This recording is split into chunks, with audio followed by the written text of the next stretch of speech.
I was just saying, I think this whole ball of wax got rolling here because I have a little thumbnail image of this book cover on my email signature, and Dawn and a couple of people here saw it. I was actually thinking of taking that off because the book is 10 years old. Came out at the end of 2013. And I'm amazed that it's still in print, and I'll talk about why a little later. But I'll just tell you a little bit about how this came about. So we moved back here from Florida, and I was the financial editor of the Detroit News. And the job came with, I'd been an editor for a long time. The job came with a column, and I've spent a lot of my career editing personal finance copy. And it's just some of the, if you've ever read it, some of the most dry and boring stuff in the world. And I just could not be that guy. So I wound up being the, natural smartass that I am. I wound up being a humor column, and somehow I managed to slip this past my editors. And it became popular before they knew what had happened, so they had to continue putting up with me. There was a point where around about 2007, 2006, there was a whole category of stunt books coming out. My Year Without Buying Anything, My Year Without Toilet Paper. That was somebody who bought no paper products, had a very environmentally friendly year where they bought nothing disposable. And there was one woman who wrote a book that came out at that time about having sex with her husband every day for a year. And once you get that book contract signed, this is how committed you have to be. She would keep the streak going, even when she had bouts of dizziness and motion sickness. So, you get that contract, you go through a lot to get it, and she was not going to forsake her book. But anyway, I thought, well, I'll do this. People are having a lot of trouble. We had already gone through first the auto meltdown in 2005, 2006, then the recession, the housing crisis. And I was really thinking, this is not the time to tell people what credit card gives them the most frequent flyer miles.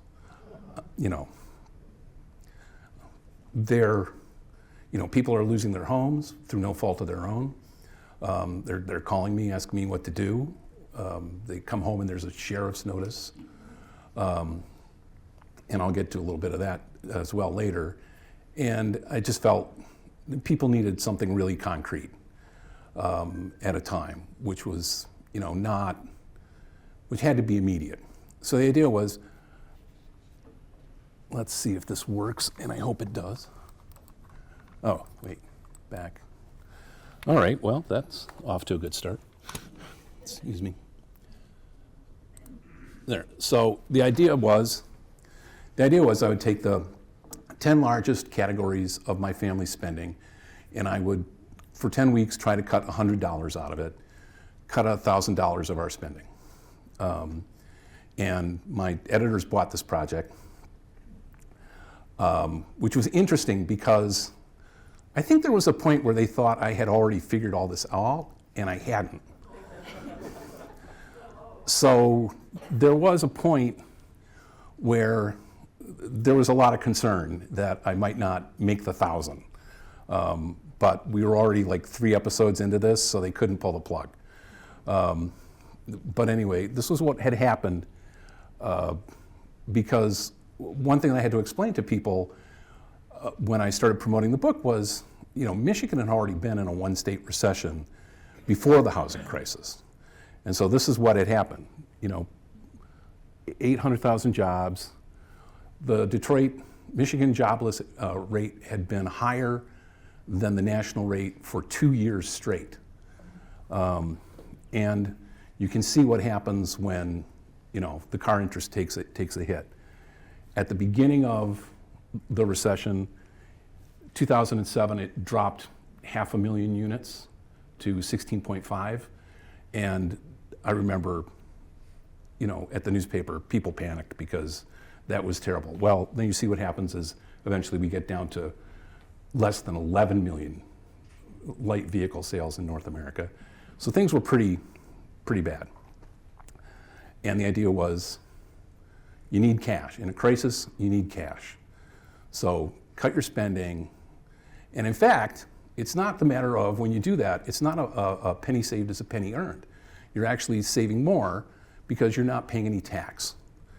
So saving $100 in your budget is actually like going out and making 115 or 120, depending on what your tax bracket is.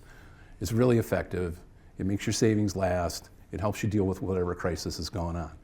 Like I like to tell people, if you want to know the difference between having money and not having money, think about what would have happened to O.J. Simpson if he'd had a public defender. So I figured auto, it's a good place to start saving. First week in, we did an introduction. That's me. That's a picture of you. Yeah, 10 years ago. And then, so then the first week, I tried to cut my auto savings. One of the things that really pushed this off was we had another writer at the news, Charlie LeDuff. Some of you might remember. And Charlie found a guy in downtown Detroit who was a licensed hunter who could sell wild game. And he was selling raccoons, possums, and everything else as a sort of a recession budget cutting tactic.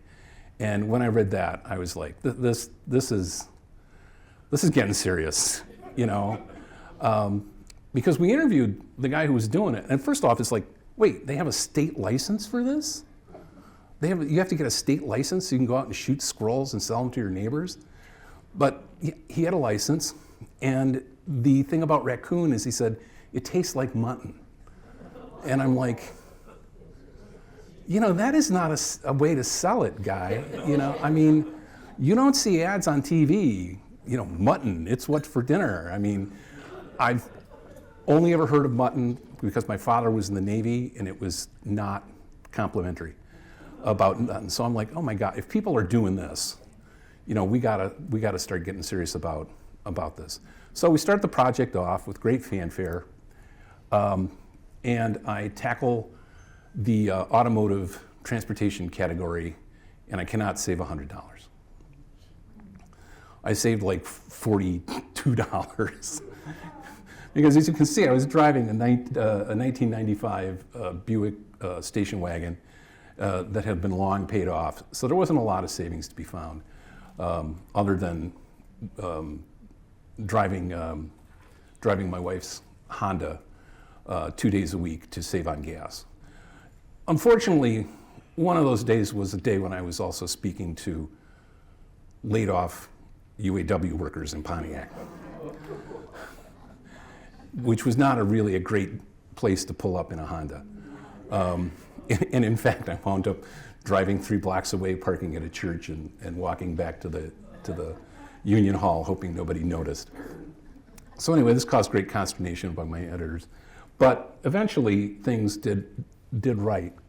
These were the 10 categories. And I think for most people, housing and transportation are usually your 2 biggest costs, especially if you're someplace where you have to have a car. And the rest is pretty, I think for most people it'll come down to your housing, your transportation, and your food, and then the other stuff is kind of here and there, some mostly equal, some not. But this is what I wound up with. And as I said, I had not done this. So there was a lot of consternation. And I probably would have done a little more research when I started seeing how the editors reacted. But it made for an interesting time. The biggest savings that I found, and I have not seen this written about a lot in personal finance, is what I call junk spending. When I was growing up in the 70s, the hippies had a phrase that the more life was a junk sandwich and the more bread you have, the less junk you eat. And so watching your spending is really important. By the way, when you do a Google search for junk sandwich, spam sandwich comes up. So I don't want to hurt the feelings of anybody who likes spam. So what this category is, and everybody that I've talked to who's done this has found significant savings, is stuff that winds up getting paid every month on either on a credit card or a direct debit to your bank account, where you don't have to think about it. And it just adds up. So this was everything that I found by going through statements. Now, a couple times there were services that had been crammed onto my bill, onto my phone bill, that I had never authorized. So I not only got that cut to cut my phone bill, but the phone company refunded some of that money. I found an email subscription that I had meant to cancel when we moved here. I was like, I'll keep that for 2 or 3 months after we moved to Detroit so that people can still contact me. No, I had kept it for like 3 years. And there's people, they have Cat Fancy subscription, the cat died 2 years ago. All kinds of stuff like this that's just automatic, that's $4.99, $9.99, this and that and the other thing. And if you're not vigilant, it just creeps in. I just went through a whole elaborate weekend-long process a couple weeks ago to cut the cord to get us off cable and into streaming. And that is a whole bunch of research you got to do to figure out what's going on. And lo and behold, I found out we have 2 Netflix accounts. And I'm like, what the? How did this happen? I thought, so this is a kind of a maintenance thing to do.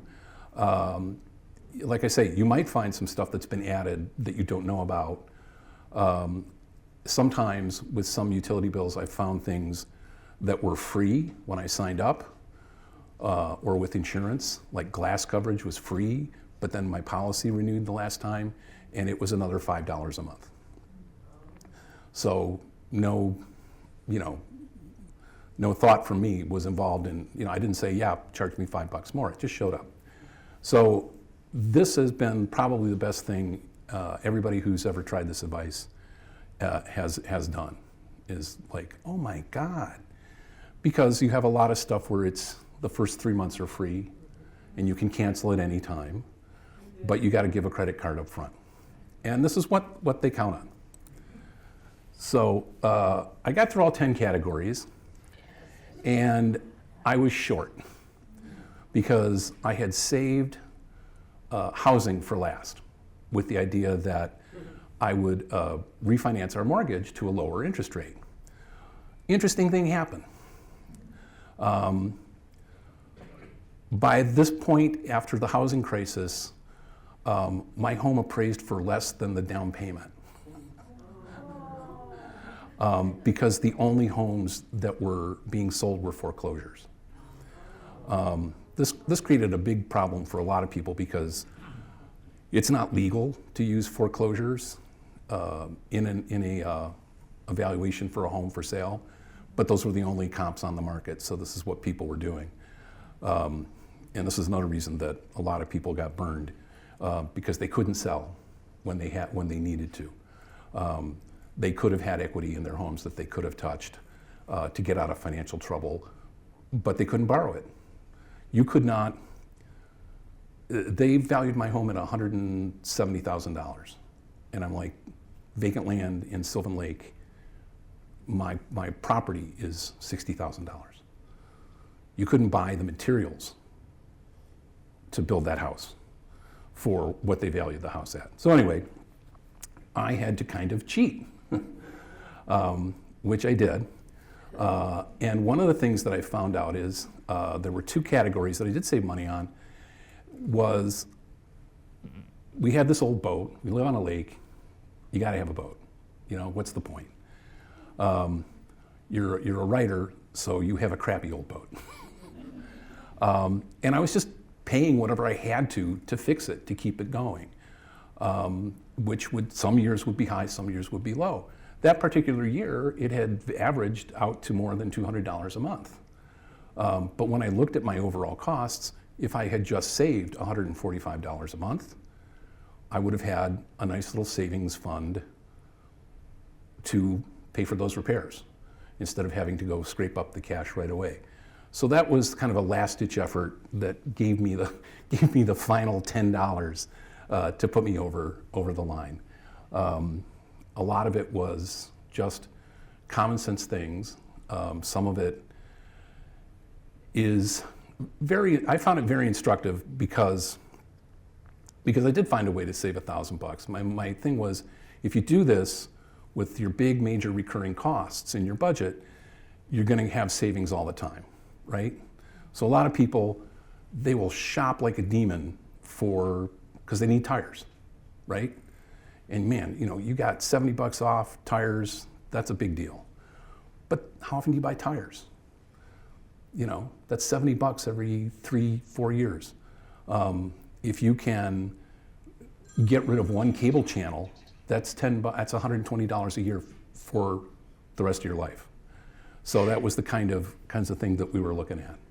So having a maintenance budget for things was probably the other big tactic that came out of this. And when you can use it, it's a very good idea. But it's also sometimes pretty tempting to have that cash sitting there. And what's going on here? Next. So this is what everything finally came out to be. The housing was where I hid the boat. And I came clean in print. I admitted it. I went to 11, kind of like the Spinal Tap amplifier. And so now I had my stunt book, right?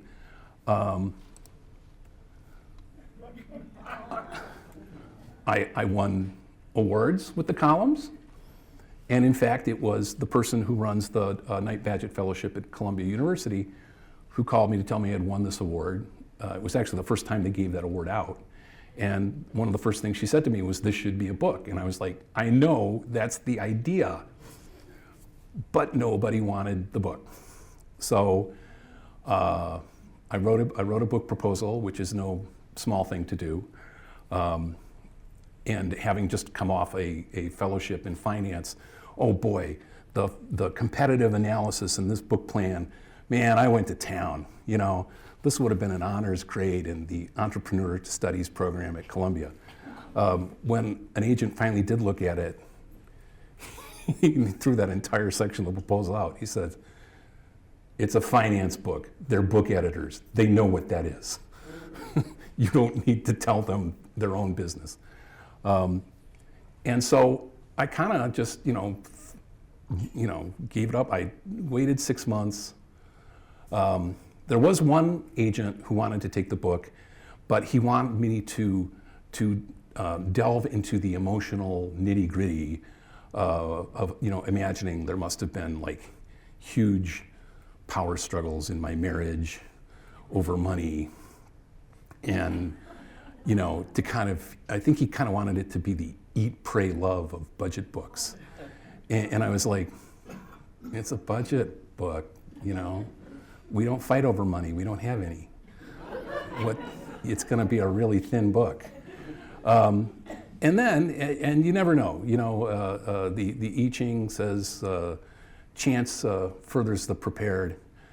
I wrote a second book proposal, nobody bit. And then I just, okay, that's not going to happen.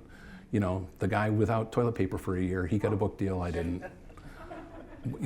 That's just, life isn't fair. And I was sitting on a Saturday morning while my son was watching cartoons, and I got a LinkedIn invitation from a book editor. And I thought, well, this is a handy thing, a book agent, a literary agent. This is a handy guy to know. And I, sent him a note, thanks for connecting, blah, blah, blah. And if you know anybody, if you know publishers are looking for any kind of book in the business space, let me know and I'll put together a proposal. And just to show that I could write a book proposal, I attached this one. And 20 minutes later, the guy calls me and says, I can sell this book. And he did for a really tidy sum of money, which became a problem because we promoted the heck out of it. The idea was the book will come out in the fall, and we want it to be the book everybody buys or gives at Christmas for their New Year's resolutions that they're gonna, because that's one of the top 3 resolutions is I'm gonna get my money act together every year. So of course, they brought it out in October so that everybody would have forgotten about it by New Year's, which is exactly what happened. We gave away 400 books to various critics and online personal finance writers. I did a whole bunch of radio and TV, and I said to my agent, I said, so how many of these do we have to sell? And he says, well, to earn back that advance, you're going to need to sell about 30,000 books. And I was like, my agent's Sam. I said, Sam, I think we got a problem. The best part about getting an advance is as long as you give them the book, you never have to give the money back. Because boy, did they want their money back. And what was interesting was that there was another personal finance book coming out at the same time by the woman who runs LearnVest. And she is a more investment-focused writer. And so she has people paying her $400 a year for a subscription to her newsletter. And she had 36,000 subscribers, she says. She was coming out with a book. And I'm like, well, she's got people paying her $400 a year, 36,000 people. She's gonna kill me. She's gonna sell tens of thousands of that book. Her book tanked. So it was just not the right kind of book at the right moment, even though it was the best money management book of the year when it came out, which was nice. What amazes me is if anybody's interested, it is still on Amazon, which I cannot believe. I checked the link before I came here, and nobody's more astonished than me. Because once you write a book, every time you go into a bookstore and you see that pathetic little remainder table there of all the books that don't have a home, the little island of misfit books, and you think, oh no, I could wind up there. And then you notice they have books in the dollar store, and you're like, I could wind up there. And then there was one day over breakfast where my darling wife said, I did not tell these guys to print 40,000 books. This was their decision. Where my wife said, well, so what happens to all the unsold books? And I was like, well, they pulp them.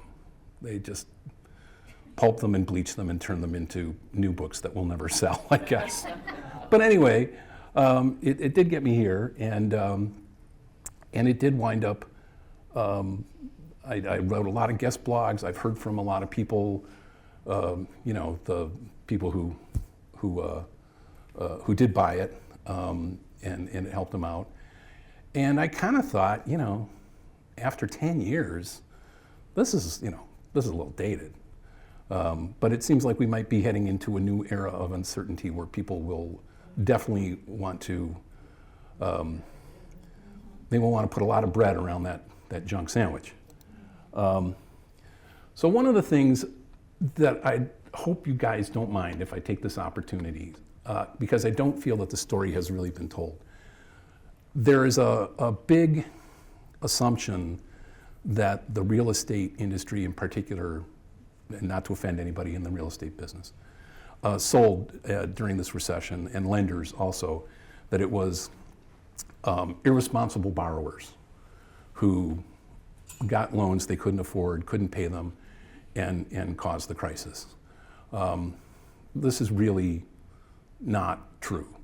There was certainly irresponsible lending going on, but these types of loans, there's a misconception that these were some kind of new exotic loans that people started offering in the 2000s. They have been around for years and years and years and years. I had known about them since the 70s. They were just not offered to regular, ordinary working people because they're not suitable. So for instance, a zero amortization mortgage is a mortgage where you will pay maybe the interest only for most of the year.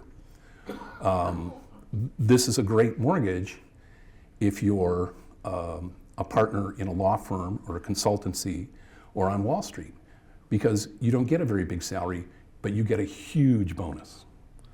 And that's the people who took those mortgages. They paid interest all year, and then they got their bonus in January, and they made a big whopping payment on their house. That's different than a guy who's working the line at Ford's, who's actually falling farther behind every time he makes a home payment. And there's no way he can get out of that because the interest is all front-loaded in a mortgage. Anybody who's paid a mortgage understands that. And there's just no way they're going to win. And so a lot of these people who couldn't afford these mortgages, what they were doing was constantly refinancing into a new mortgage with a low teaser rate for 6 months. And the lending industry, the mortgage industry, loved this because it generated a lot of fees for them. The people who sell you your mortgage are not the people who own it. Most mortgages don't last a week. Last time I refinanced, my mortgage was sold within 48 hours to another company as an investment, as a bond.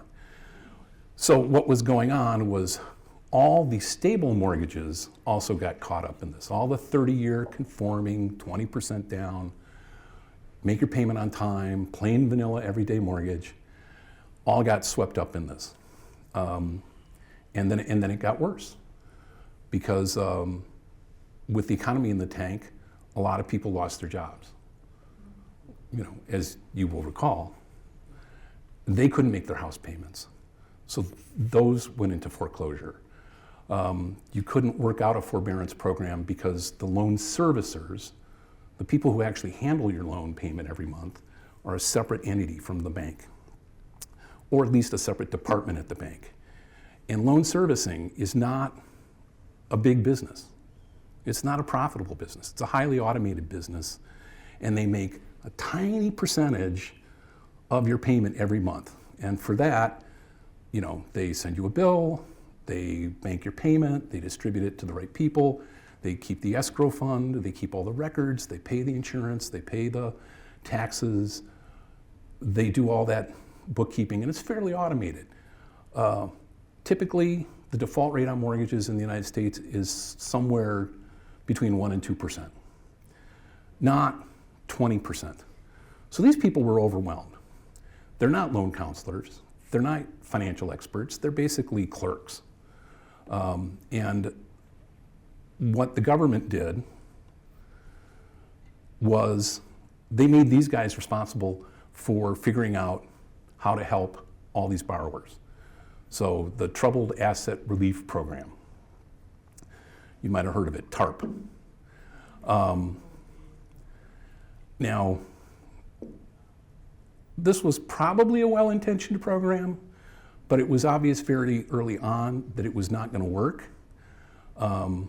The Obama administration had a really bad habit of announcing programs before they knew what the program was going to be. So for instance, I would be on a group phone call with the Treasury Secretary. They would announce a loan workout program. I would write a story because people in Detroit were very interested in this. And then I would get phone calls for the next 2 or 3 weeks. My bank doesn't know anything about this. My guy doesn't know anything about this. My mortgage broker doesn't know anything about it. So the third time this happened, I started to call the mortgage people and say, what's going on? Why don't? And they said, well, we don't know if we're in this program because the Treasury Department hasn't written any rules for it. There's no application. People can't even apply. We don't know if we want to be in this program. But we certainly can't give it to our customers because it only exists on a press release. If they had not existed except on paper, it might have been good because the Troubled Asset Relief Program, by dumping all these people who were good on their mortgages for the moment into the system, was creating 800,000 additional foreclosures per year after the first year. This was in the special inspector's report to Congress. Everybody ignored it, but if you talk to individual attorneys around southeastern Michigan, debt attorneys, they will tell you it absolutely happened. And the way it happened was, and I wrote a story about one particular case. You know, she's a retired nurse, educated woman, very smart, but, you know, her budget's a little pinched. So if she can get a break on her mortgage, why not? So she applies for this program, and she basically gets sucked into this kinds of vortex of they had to respond to your application within 60 to 90 days. But as I told you, loan services are tiny little operations. They don't understand any of this stuff. So the stuff just piles up and piles up. And when you finally call them and say, did I get my mortgage modification? They tell you, well, your paperwork's out of date. You got to send it again. So there are people sending all their paperwork, their pay stubs, their tax returns time after time, faxing it to God knows where. And then what happened? When they couldn't do anything with these, they would tell people, you've got a temporarily reduced payment. People would send in less money.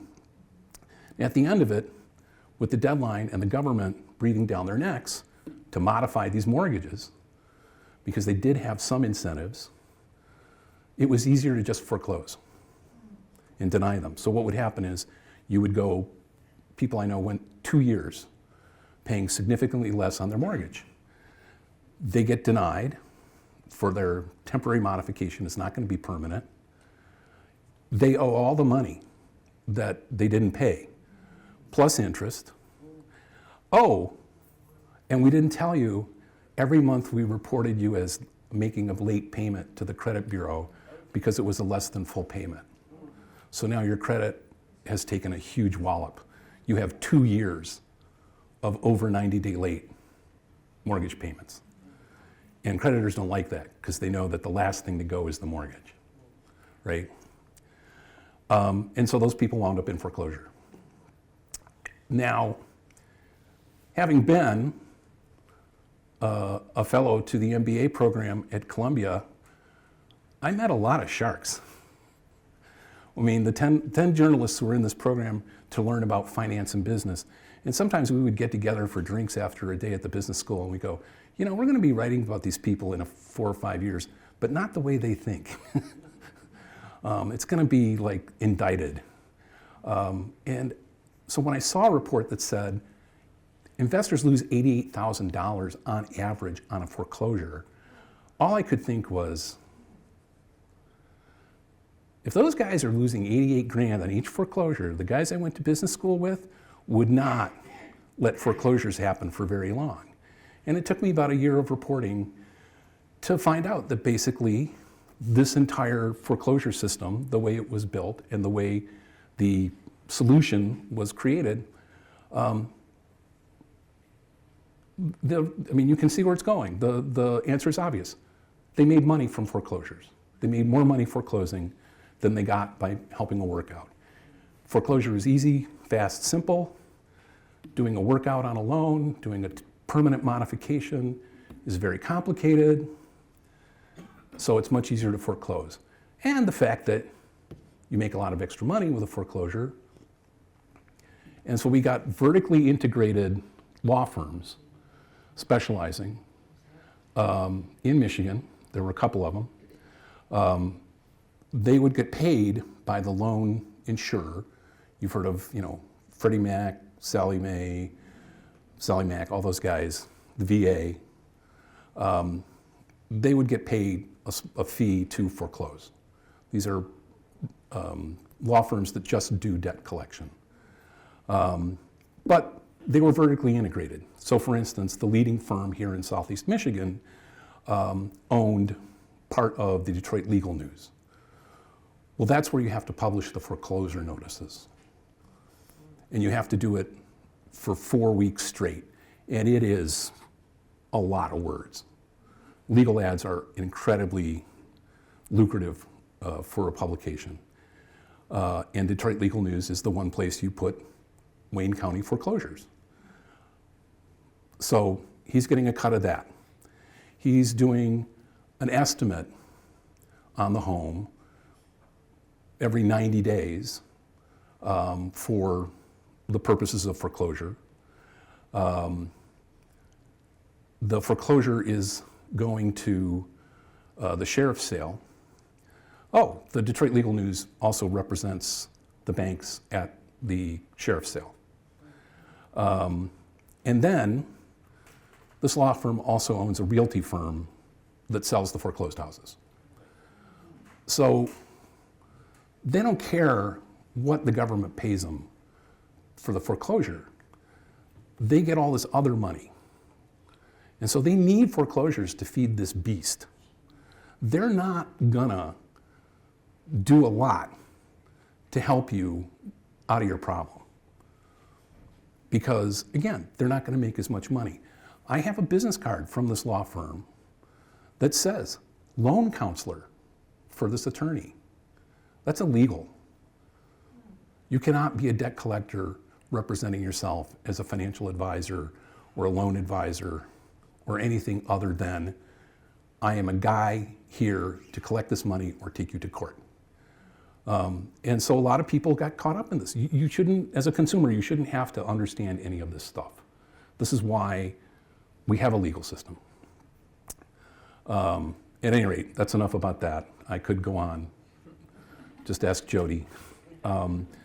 But there is this persistent tale that it was the borrowers. And it wasn't the borrowers. It was the lenders, and then it was the system. Because there was just no way to untangle all this stuff when it got done. So I don't know what's happened to everybody. You know, I mean, think about how much money you would lose if you lost your house. You lose the down payment. You lose any equity that you paid in. You know, your credit goes down the tubes. So you're paying through the nose for whatever place you can rent. And I don't know how people have recovered from that. And I think that's part of the great dissatisfaction that we hear from people now and that we heard about in this last election. I think a lot of it is the hangover of all of this. I think it was incredibly difficult for young people to watch their parents go through this. And I think that when I talked to some young people, I think they looked at their parents and said, what did all that hard work get them except screwed? And like I say again, these were not the bad borrowers. It was a very small portion of those. These were people who lost their jobs, then lost their homes because of the mortgage shenanigans that went on. So, who knows? So this is not true, but it's a good story, and you know, print the legend. We're kind of in a phase where I'm afraid this book might become kind of a handy-dandy thing as we go forward. We can all hope that we'll be spared. But just this week, the governor of Maryland noted that the amount of federal workers being laid off in Maryland is already more than the entire amount of job openings statewide. So it's more people than there are job openings right now, assuming an accountant for the federal government wants to take a job, you know, as a estimator for a siding company. So we've heard a lot about inflation. A lot of the last election was based on inflation. We had an interesting thing happen, and I'll get to that in a minute. But when you write about businesses all the time, you will see that, especially publicly traded companies, they try to take advantage of any kind of turmoil. When you see a company that's restructuring, one thing I know for sure, everybody at that company got a brand new computer. And maybe they got, the classy, expensive office chair because you can bury all those costs in your restructuring costs. And managers know if my company's restructuring, they're not going to have a lot of cash to pay for things like keeping the computers maintained, replacing the broken office chairs, none of that stuff. So they just kind of cram all that into restructuring, mostly because they know they aren't going to have a lot of money coming forward. What happened here is that when everybody realized and accepted that inflation, that prices are going up, a lot of producers said, you bet they are. And they're going to go up a lot higher because we can blame inflation. And so this is the Economic Policy Institute report. I couldn't get a clearer picture of this, I'm sorry. But the cost of labor and the cost of inputs were both smaller than basically the additional revenue that got added to prices by most companies. And that's why you saw, there's only so far they could go. You can't hide it on the quarterly report when you've suddenly, inflation is a horrible problem, the economy is in a crisis, but your company is making money hand over fist for this quarter.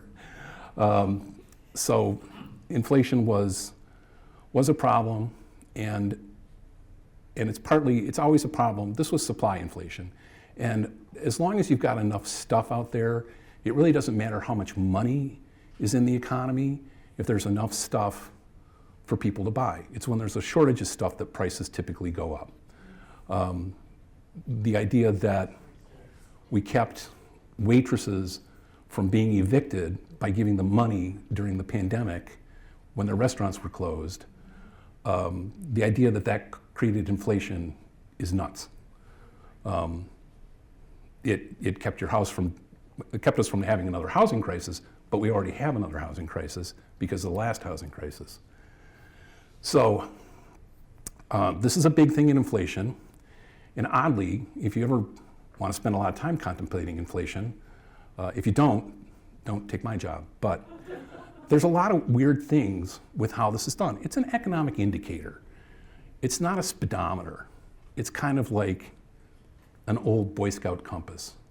It says, you're kind of going in this direction with your economy. There's a lot of things in inflation that really don't count. How often do you buy a washing machine? If washing machines went up last month, inflation went up. If washing machines went down last month, inflation went down. Your economic life did not change by a single penny. And it's mostly, again, like I say, it's supply stuff. One thing that doesn't get counted in inflation is interest. So when people are going out on the campaign trail and telling people, what's the matter with you?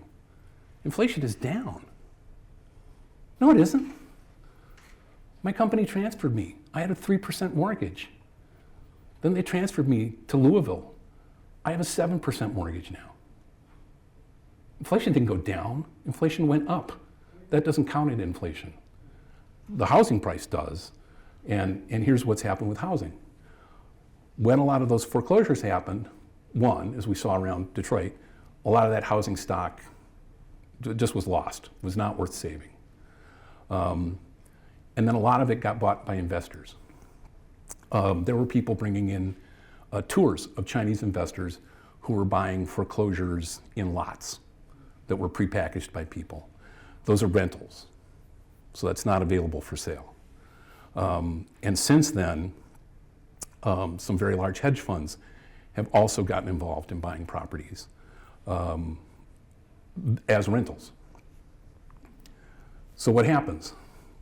Just before the crisis, 4 million homes. Oh my God, that should be 2024, I apologize. Last July, 1.4 million homes on the market. So, interestingly enough, interest rates in 2000 were not much different than they were this past summer. So it's not the interest that's really making a big change here in this payment. It's strictly the price. And as you can see, the median income in this time has gone up 15%. home prices have more than doubled, have actually tripled. So that's a problem that's not going to go away for a long time. And it's going to cause a lot of problems for young people. It's going to cause a lot of trouble for old people. You may hear the term, you're going to hear the term peak 65 for the next couple of years. 4 million baby boomers a year are turning 65. It's interesting since most of them aren't full retirement age till they're almost 67. And they're trapped in their homes because they have a 3%, 3.5% mortgage. They don't want to downsize to a condo that's going to cost them more than their house payment now. Their idea is you retire, your home payment should go down, right? That's the idea of downsizing. Downsizing to spend more money is stupid. Maybe they'll all just start taking in renters, I don't know. So economics, so I don't know how much time you guys spend with the news. I spend way too much time with the news. I spend more time than is healthy with the news. You'll hear a lot from economists. And I have a very good friend, a political consultant, who calls economics financial phrenology, which if you don't know, there's phrenology. Because like all the social sciences, data is a very tricky thing in economics, right? In biology, you put the frog in this environment, the frog lives or dies. You put the frog in that environment, the frog lives or dies. You compare the results, and you have an answer. This environment is bad for frogs. This environment is good for frogs. You can do that with all the hard sciences. You can do that with hockey. You can do that with football. There's a score. You can do that with elections. All the theories don't count for squat because you have a score at the end. It says, this works better than that. These people were better than those people. Social sciences, you don't have any controlled experiments. You don't say, let's set up a different economy in Dayton and we'll put them under a bubble and wall off the community and we'll see how they do versus Cincinnati. You can't do that. It's a very big problem in economics. So there are things that are known. There are occasions when things do become similar enough that they're proven. But all of this squishiness allows for a lot of different people to basically pick whatever they want to justify, to rationalize their point of view. When I see somebody described as a liberal economist or a conservative economist, it just drives me crazy. Because if you're working with data, the numbers shouldn't lie. Everything else is just a guesswork, is just financial phrenology. One economic experiment that we unfortunately had to live through, but we have good results. During the time when I wrote this book, during the Great Recession, the relief package was criticized as being too small. A lot of it was tax cuts, and tax cuts don't stimulate the economy. They mostly stimulate savings, which is not what you want, right? So 70% or more of the US economy is based on consumer spending. When people aren't spending, the economy is in trouble. That's all the economics that anybody really has to know. If people don't have money, the economy's in trouble. So some checks and relief went out, you probably remember. There were programs, Cash for Clunkers. Oh, what a scam. All kinds of things like that. And the argument by liberal economists was that the program was too small. And the conservative economists were basically saying, if it was any bigger, it would have triggered inflation, because inflation is always the only thing conservative economists care about. Well, we had another downturn during the pandemic, and we spent a boatload of cash out to people. Not a lot of tax cuts, not a lot of delayed impact stuff. The construction contracts were, like the CHIPS Act, takes a little while to build a plant that makes microchips, by the way. But a lot of it was just hard cash that went out to people that they knew were going to spend it. And they did. And things did a lot better than they would have. To have the kind of economy we had during the pandemic and have 4% unemployment, that's nuts. That's also a miracle. And so now, as economists, can look at this and say, yeah, that thing in 2008, don't do that. That thing in 2020, do that one. That works. We actually have some proof with those things. And like I say, everything else is just, for a lot of people, is just opinion.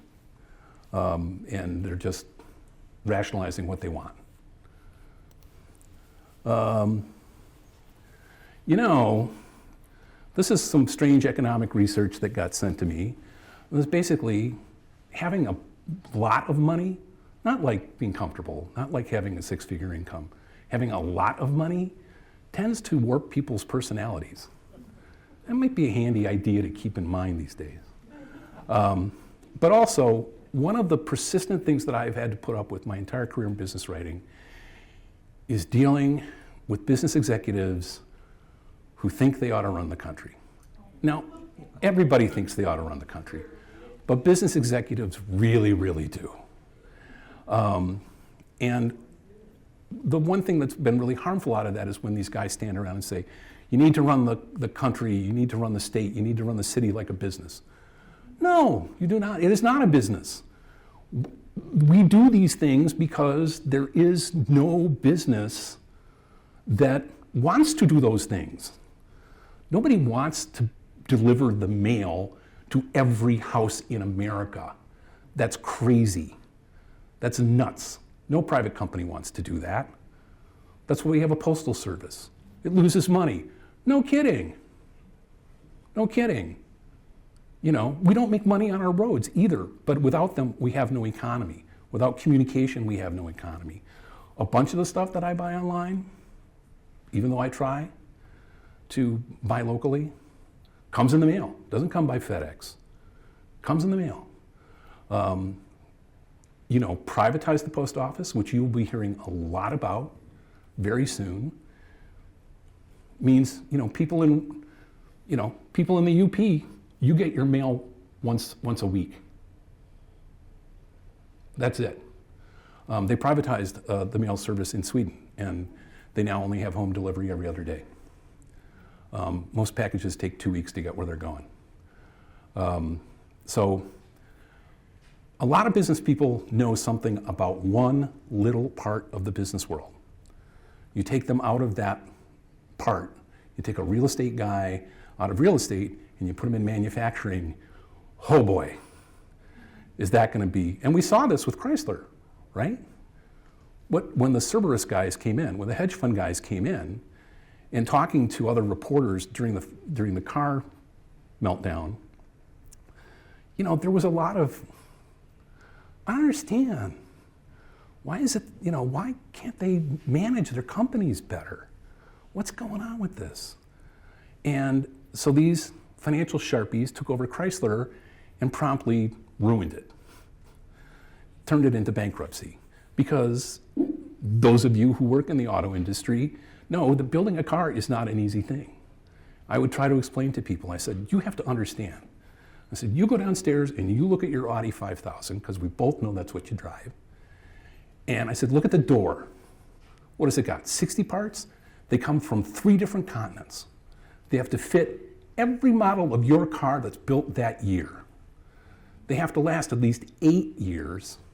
They have to work in Alaska in the winter, and they have to look in Scottsdale in the summer. And they have to keep another car out by law. That's the door. That's the door.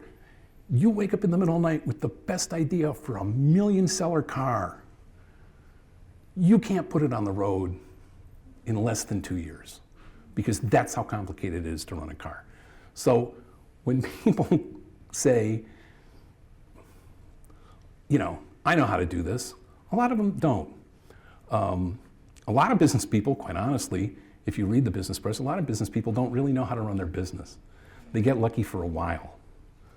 You know, they get lucky for a while, and then they're not. I mean, I can remember when Krispy Kreme donut stock was huge. Was huge. Oh my God. Our product sells for 75 cents. You know, and then suddenly every town that could support a Krispy Kreme had a Krispy Kreme. And the growth stopped. And then they were just a donut company.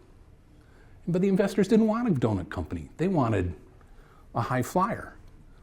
So the stock plummeted. The company got in a lot of trouble because it's a donut. For God's sake. Now, don't put that guy in charge of the Commerce Department. Please. He couldn't even run a donut company. You know? I mean, we thought we had some sharp people at GM and they wound up in bankruptcy. You know, because things change. So anyway, this might not be the guy you want in charge of everything. Actual people who know how to do the things that need to be done are pretty valuable. Probably everybody here has kids, right? You know that everybody you've ever spoken to is an expert on what's wrong with the schools, right? And none of them have an education degree. And that's the same thing. Let's see, looking ahead. I looked ahead, doesn't look that good. I need to make a shameless plug. I do ghostwriting. I ghostwrite memoirs. I coach high school kids on how to write their college essays. I will write you a copy for the matchbook cover for your business if that's what you need. Because one of the reasons that I have not done public speaking in a while, and it clearly painfully shows, is that around Christmas 2016, the Detroit News said, we're not going to have a personal finance section anymore. And I said, oh, well, what am I going to work on? And they went, we don't know, but it won't be here. So that was interesting. Another interesting thing. I just heard Susan Tomper from the Detroit Free Press on NPR the other day, and she was talking about the Consumer Finance Protection Bureau and how it's being destroyed. And Susan is excellent. Is an excellent personal finance writer. She's one of the most knowledgeable people I've met who isn't me. And I used to say because of Susan, I could only introduce myself as Detroit's tallest personal finance writer. Susan, amazingly, still works at the Free Press. Susan is in the Newspaper Guild of America, and she has like a bazillion years of seniority. At the Detroit News, I was management scum. So I could be let go at any point. And I could be given half the severance of the union guys, which is what I got. So I'm not kidding. Whatever you want. And if there's any questions, we probably didn't leave enough time for them because I yacked on too much because I'm bad at this. Any questions? Yes, my man. I'm sure you will agree the biggest problem of the consumer in this country is consumer credit card debt, because they have no clue how it works, no clue what they're paying, and it's instant gratification. You just buy it and worry about it later, if ever. People are really worried about the levels of card debt right now, and it is a concern.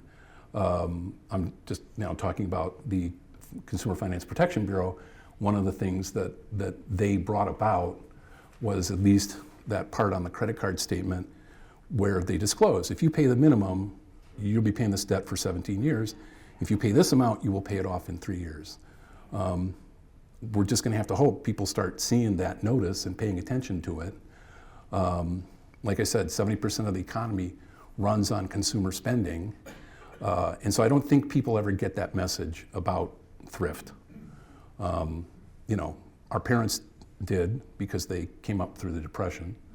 But at the same time, I don't know how you tell a young person to, save their money if they want to get ahead when it didn't do a lot of the people, grown-ups around them, a lot of good.